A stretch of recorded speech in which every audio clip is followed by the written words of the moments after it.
जी अस्सलाम वालेकुम स्टूडेंट। उम्मीद करता हूँ आप खैरियत से होंगे। तो आज के इस लेक्चर में हम एक्सरसाइज 9A क्वेश्चन नंबर 5, 6, 7 करेंगे। ठीक है, तो 5, 6, 7 करेंगे। 5 ये रहा हमारे पास, 6 ये रहा। ठीक है, तो जैसा कि आपके मैं क्वेश्चन में नोटबुक पर सॉल्व कराता हूँ, तो मैंने 5, 6, 7 की डायग्राम्स और इनकी वर्ड प्रॉब्लम उतारी हुई है, तो इसको हम देख लेते हैं। 5 में कह रहा है कि if the size of an angle of a triangle are 3x 4x 5x, find the smallest angle of the triangle. Smallest angle मालूम करो। तो उसको हम देख लेते हैं भाई। और 6 में ये डायग्राम दी, इसको मैं समझा दूंगा, जब पढ़ाऊंगा तो उसको सॉल्व कर लेंगे। तो डियर स्टूडेंट, ये हमारे पास दिया हुआ है। तो ये ट्राइंगल बन गया मिसाल के तौर पे भाई आपका ए बी सी। इसमें इंटीरियर एंगल दिया हुआ है, एक का दिया हुआ 3x 4x 5x। अब हमें एक्स की वैल्यू मालूम करनी है, तो इसमें तो कोई रॉकेट साइंस नहीं है। कि आपको पता है interior angle of a triangle का सम जो होता है 180 के बराबर होता है। तो सबको प्लस कर लें, 3x plus 4x plus 5x और 180 के बराबर रख दें। तो ये हो गया 12x इज इक्वल टू 180। तो x is equal to 180 upon 12। तो इसको सॉल्व कर लें भाई। 6 2 ज़ा 12, 6 30 ज़ा, फिर x is equal to 30 upon 2। तो x आ गया 15। ठीक है, उसके बाद इस स्मॉलेस्ट एंगल बोल रहा है, तो स्मॉलेस्ट एंगल के लिए 3x के 3x में रख देंगे। ठीक है, 3 रखा 15, तो ये आ गया 45। तो ये 45 का एंगल आ गया। ठीक है, तो ये हमारा क्वेश्चन सॉल्व हो गया। अच्छा, छठे में कह रहा है आपके पास कि आपके पास ए बी सी डी ये ट्राइंगल है। इसमें कह रहा है, अब हवाला दिया हुआ है ए डी बी जो है वो बराबर है किसके, बी डी सी के। ये बोल रहा है। ठीक है भाई, कह रहा है फाइंड करो B D C, B D C, और फाइंड करो सी बी डी, यानी कि B D C, C B D. इन ये वाला एंगल बोल रहा है, ये वाला एंगल बोल रहा है। अब उन्होंने हमने लेट कर लिया, जैसे हवाले के दिए A D B, B D C x के बराबर है, हमने लेट कर लिया। तो ये तो 90 बनाता है, आपको पता है राइट एंगल ट्राइंगल। तो ये 90 प्लस पूरे को ले रहे हैं हम, ए सी डी को। तो 90 प्लस 20 प्लस इसका x और इसका x, यानी कि ये x बराबर x और x हमने लेट करा हुआ है दोनों का। ठीक है, तो ये हो जाएगा 2x, ये x और ये वाला x, तो ये 2x हो गया पूरा। तो 2x इज इक्वल टू 180 के बराबर होगा इंटीरियर एंगल का सम।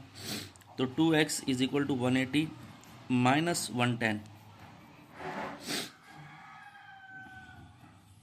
2x इज इक्वल टू 70, तो x हो गया 70 डिवाइड बाई 2। तो x की वैल्यू आ गई 35।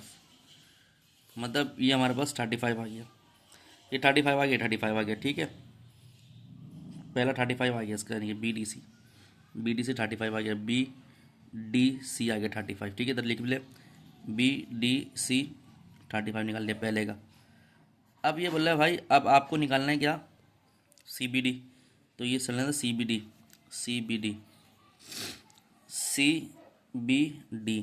तो ये किस तरह होगा भाई, C B D plus 35 plus 20 is equal to 180। ये सी बी ये वाला निकालना है, और डी।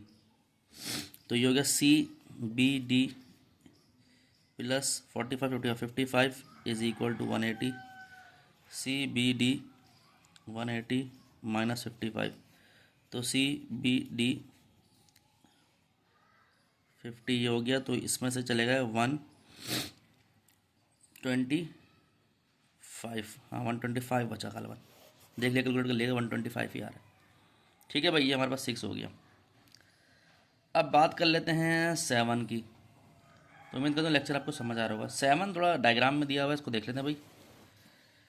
अब 7 में मेरे भाई आपके पास ये डायग्राम दी हुई है। इसमें क्या है, अननोन मालूम करो।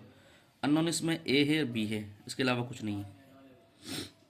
तो देखते हैं इसको किस तरह करते हैं भाई। तो अच्छा भाई, आपने पढ़ा है जैसे ये ट्राइंगल है, मिसाल दे रहा हूँ आपको। अगर ये वाला एंगल आपके पास 20 है और ये वाला एंगल 40 है, तो इन दोनों इंटीरियर एंगल का सम जो होता है वो एक्सटर्नल एंगल के बराबर होता है। तो ये हो जाएगा 60। ठीक है, ये मिसाल दे रहा हूँ मैं, एग्जाम्पल। ठीक है, अब आपको मालूम करना है ए और बी। अच्छा, अब देखिए कंसिडर करें, consider triangle C E B, ये कंसीडर है सी ई बी, सही है भाई, सी ई बी कंसिडर कर रहे हैं। तो देखिए भाई ये है 90 सी पे प्लस ई पे कितना है ए, तो ये हो गया ए प्लस ये इज इक्वल टू 115। दोनों ट्रायंगल का इंटीग्रल का सम एक्सटेंड के बराबर होगा, तो ए इज इक्वल टू 115 माइनस 90, तो ये कितना आ गया 25, ये आ गया भाई, सही है भाई, ए 25 आ गया, ये आ गया 25। अब क्या करते हैं, अब आपको निकालना है बी। तो अब कंसिडर करें ट्रायंगल, कंसीडर और तो देख लें ट्रायंगल जी एफ ई या ई एफ जी ले लें।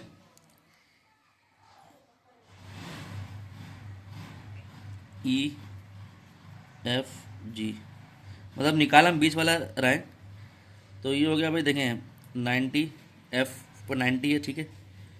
अब चाहे जी ई एफ ले लें, मर्जी आपकी। तो एफ पर 90 आ गया स्टूडेंट, ये 90 हो गया, ये प्लस 32 हो गया, इज इक्वल टू बी। तो बी कितना बराबर हो गया 120 122, ठीक है भाई, ये हो गया 90 और 32 कितना हो गया 2 12, ठीक है 122 हो गया। तो ये हमारा इसका आंसर आ गया, ठीक है स्टूडेंट। तो इसको उम्मीद करता हूँ समझ आ रहा होगा। अब इसका पार्ट बी देख लेते हैं। अच्छा भाई बी में ये है, थोड़ा टफ हो जाता है ये, लेकिन चलो देख लेते हैं। अब यहाँ पर स्टूडेंट आपके पास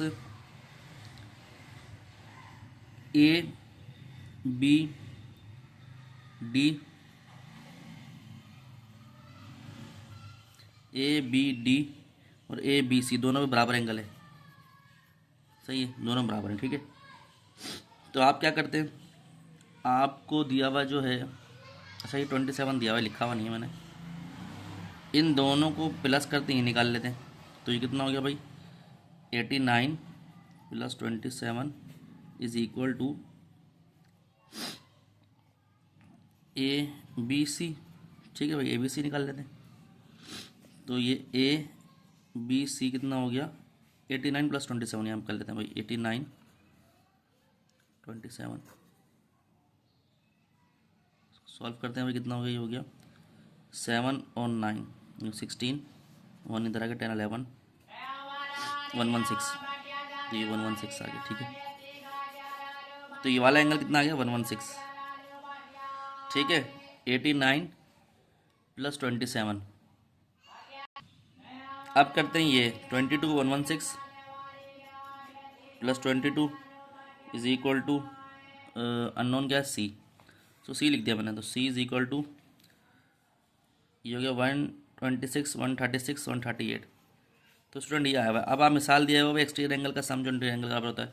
तो डियर स्टूडेंट ये मैंने आपको क्वेश्चन 5 6 7 का दिया, तो ये देखें 5 6 7 का दिया। उम्मीद करता हूँ लेक्चर आपको समझ आएगा। और आपको हमारा चैनल अच्छा लगा लाइक सब्सक्राइब करें, दोस्तों और में शेयर करें।